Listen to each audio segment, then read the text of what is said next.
नमस्कार, मैं हूं रंजीत झा। एक और जहां जुडिशरी पर इन दिनों गंभीर सवाल खड़े हुए हैं, तो इसी बीच एक हाई कोर्ट ने गजब का तहलका मचाया है। दो ऐसे फैसले हाई कोर्ट से आए हैं जिसकी चर्चा पूरे देश में हो रही है, और यह फैसला इलाहाबाद हाई कोर्ट ने किया है। इलाहाबाद हाई कोर्ट ने आजम खान के पूरी फैमिली को लेकर जो बड़ा आदेश जारी किया है, उसकी चर्चा तो हो ही रही है। साथ ही साथ जुडिशियरी में ही एक ऐसे जज को पकड़ा है जो बहुत बड़ा खेल कर रहा था। उस जज को कहा कि आपने पद प्रतिष्ठा नीलाम कर दी है, आप जज बने रहने के लायक नहीं हैं।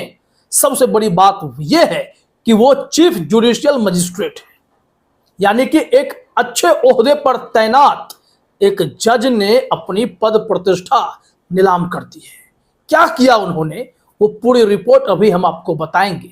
साथ ही साथ यह भी बताएंगे कि इसी इलाहाबाद हाई कोर्ट ने कैसे आजम खान और उनके फैमिली को, यानी उनकी वाइफ को और उनके बेटे को बड़ी राहत भी दी है। वहीं इस दोनों रिपोर्ट के बीच जरा चर्चा लोकसभा चुनाव के छठे चरण के बाद की। यहां पर बड़े बड़े पत्रकारों ने आकलन करना शुरू कर दिया है। इनका कहना है कि बिहार, महाराष्ट्र, राजस्थान, हरियाणा और कर्नाटक में बीजेपी का ग्राफ गिरने जा रहा है। महाराष्ट्र में, बिहार में और यूपी में अगर थोड़ी भी उलटफेर की संभावना बनती है तो बीजेपी के लिए बहुमत तक पहुंच पाना बहुत मुश्किल होने जा रहा है। वहीं अब बस एक ही चरण के चुनाव बचे हुए हैं। 4 जून को आपको पता चल जाना है कि इस देश में सरकार किसकी बनने वाली है। प्रधानमंत्री नरेंद्र मोदी अपने भाषण से प्रधानमंत्री पद की गरिमा को चोट पहुंचाने का कोई मौका छोड़ नहीं रहे हैं। ना जाने कैसे कैसे शब्द गढ़ रहे। इंडिया अलायंस को अपने वोट बैंक की गुलामी करनी है तो करें, वहां जाके मुजरा करना है तो भी करें। मुजरा, मंगलसूत्र, ना जाने की घुसपैठिया, ज्यादा बच्चा पैदा करने वाला, ना जाने कहां कहां से उनके शब्द आ रहे हैं। खुद को भगवान भी बता रहे हैं, अविनाशी बता रहे हैं। मैं तो अविनाशी हूं जी, मैं काशी का हूं। फिर भी उनकी बातें भगवान के व्यक्तित्व से 1% भी मेल खा जाती तो बहुत बड़ी बात थी। खैर, लोकसभा चुनाव के छठे चरण के बाद आकलन यह है कि बीजेपी को परेशानी तो होगी, लेकिन इंडिया गठबंधन के लिए मौके भी हैं। अगर अभी भी थोड़े बहुत कुछ भी संभावनाएं बची हुई हैं, अगर ताकत झोंकी जाए तो यह मुकाबला बहुत दिलचस्प होगा। सरकार किसी के लिए बना पाना इतना भी आसान नहीं होता हुआ दिखाई पड़ रहा है। हालांकि प्रशांत किशोर, योगेंद्र यादव जैसे लोगों ने अपने आकलन में बीजेपी को बहुमत के आसपास जरूर दिखाए हैं, लेकिन सबके आकलन का क्या होगा वो 4 जून को आप समझ जाएंगे। खैर, अब लौटते हैं हम अपने सबसे महत्वपूर्ण बीट जुडिशरी को लेकर। जुडिशरी में हुआ क्या, जरा आपने स्क्रीन पर हेडलाइन देखिए। नवभारत टाइम्स ने कहा, बांदा सीजीएम ने पद प्रतिष्ठा नीलाम कर दी, जज बने रहने लायक नहीं, आखिर हाईकोर्ट ने क्यों लगाई ऐसी फटकार। तो यह खबर आप निश्चित तौर पर जानना चाहेंगे, तो चलिए खबर की शुरुआत पहले करते हैं कि मामला देखिए बेहद दिलचस्प इसलिए है क्योंकि जज साहब खुन्नसी कार्रवाई करने पर तुले हुए थे। जहां ये लगातार खुद का ही केस हार रहे थे, वहीं बदले की भावना में ताबड़तोड़ एफआईआर करा के कई लोगों को निगलना चाहते थे। लेकिन हाई कोर्ट ने जब इनकी इस चालाकी को पकड़ ली तो फिर जज साहब मुंह दिखाने के लायक नहीं रहे। जरा देखिए क्या हुआ है। इलाहाबाद हाई कोर्ट ने बांदा के चीफ जुडिशियल मजिस्ट्रेट के खिलाफ सख्त टिप्पणी की है।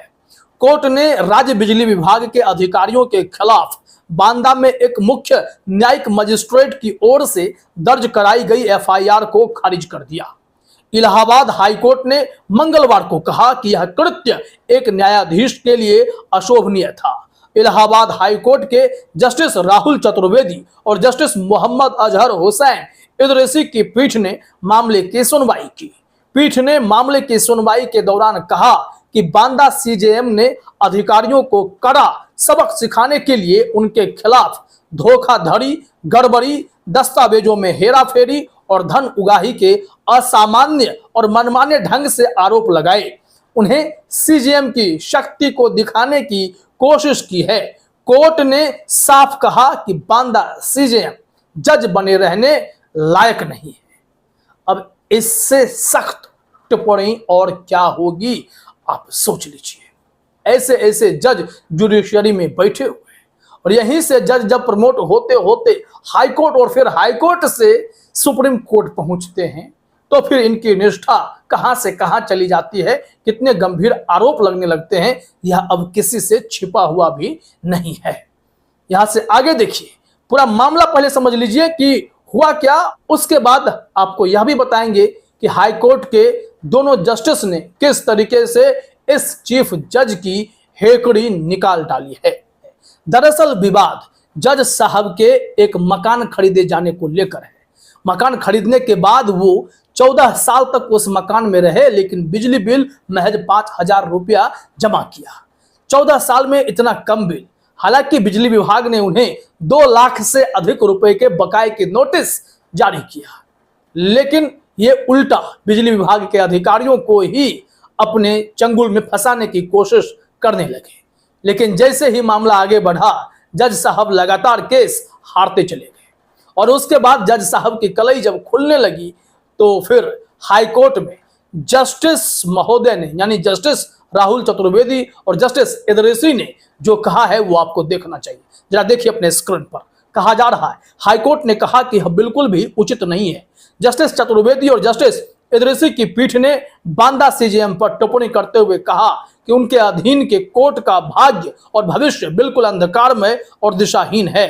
उन्हें सीजेएम के रूप में अपने पद का आनंद लेने और एक सामान्यवादी के रूप में व्यवहार करने की अनुमति नहीं दी जा सकती। मामला सीजेएम की ओर से एक मकान खरीदने का है। इस मामले में तीखी टिप्पणी करते हुए हाईकोर्ट ने यहां तक कह दिया कि बांदा सीजेएम भगवान दास गुप्ता जज बने रहने लायक नहीं हैं। यह किसी भी जज के लिए सबसे सख्त टिप्पणी है। अगर ये अभी भी अपनी हरकतों से बाज नहीं आएंगे तो फिर इनसे इंसाफ की उम्मीद आप कैसे कर सकते हैं। अब इनकी बात कोई नहीं माने तो इन्होंने सबको कटघरे में लाकर खड़ा कर दिया, लेकिन वो लोग भी कमजोर नहीं थे। उन्होंने लड़ाई जारी रखी और चीफ जज का असली चेहरा सबके सामने लाकर रख दिया।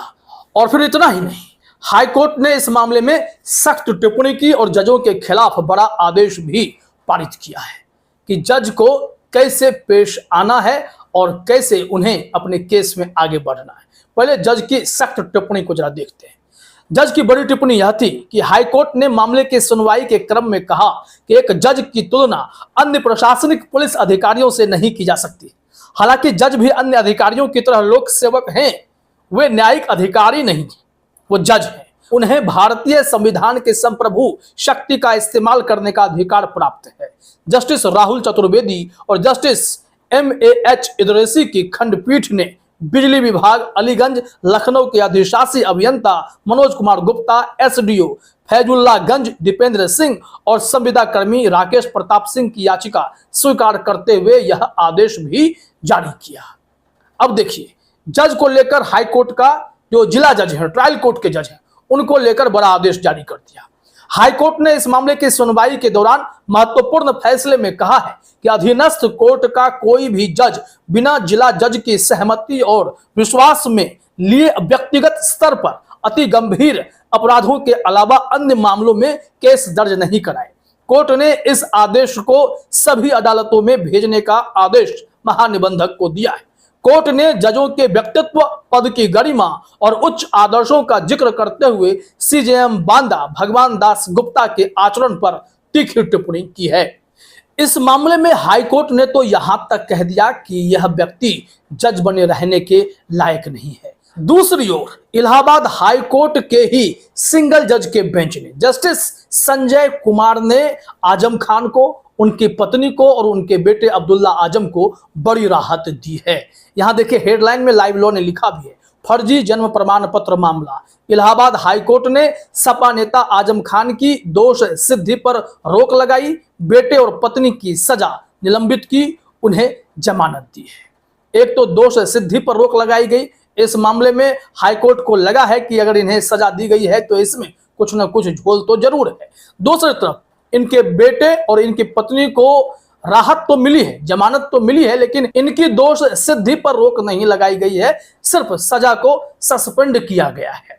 यहां देखिए रिपोर्ट में भी कहा गया, इलाहाबाद उच्च न्यायालय ने फर्जी जन्म प्रमाण पत्र मामले में समाजवादी पार्टी के नेता आजम खान की दोष सिद्धि पर शुक्रवार को रोक लगा दी। हालांकि अदालत ने उनकी पत्नी तंजीन फातिमा और बेटे अब्दुल्ला आजम की सजा को निलंबित नहीं किया। हालांकि सजा को निलंबित करने की उनकी याचिका को स्वीकार कर लिया गया और तीनों को जमानत दे दी गई। आपको बता दें कि इस मामले में भी मजिस्ट्रेट शोभित बंसल की अध्यक्षता वाली एमपी एमएलए अदालत से इन लोगों को सजा मिली थी, लेकिन अब धीरे धीरे मामला आजम खान के पक्ष में बन रहा है, उन्हें राहत भी मिल गई है।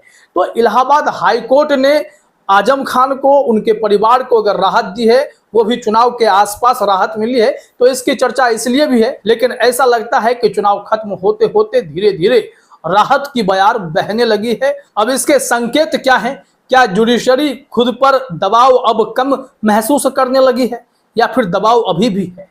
क्योंकि राहत की जब बयार बहती है तो यह माना जाता है कि जुडिशरी ने स्वच्छंद होकर काम करना शुरू कर दिया है, खासकर जब मामला राजनीतिक हो। खैर, यह दोनों खबर कहीं ना कहीं जुडिशरी पर थोड़ा बहुत भरोसा तो और बढ़ा ही देती है कि चलिए कहीं से कुछ तो खबर आ रही है, अन्यथा सबसे बड़ी अदालत से देश के कई गंभीर मुद्दों पर कितनी निराशाजनक खबरें आ रही हैं, उसे आप खुद अपनी आंखों से देख रहे हैं, अपने कानों से सुन रहे हैं। फिलहाल इस वीडियो में इतना ही। आप सभी का हमसे जुड़ने के लिए बहुत बहुत धन्यवाद।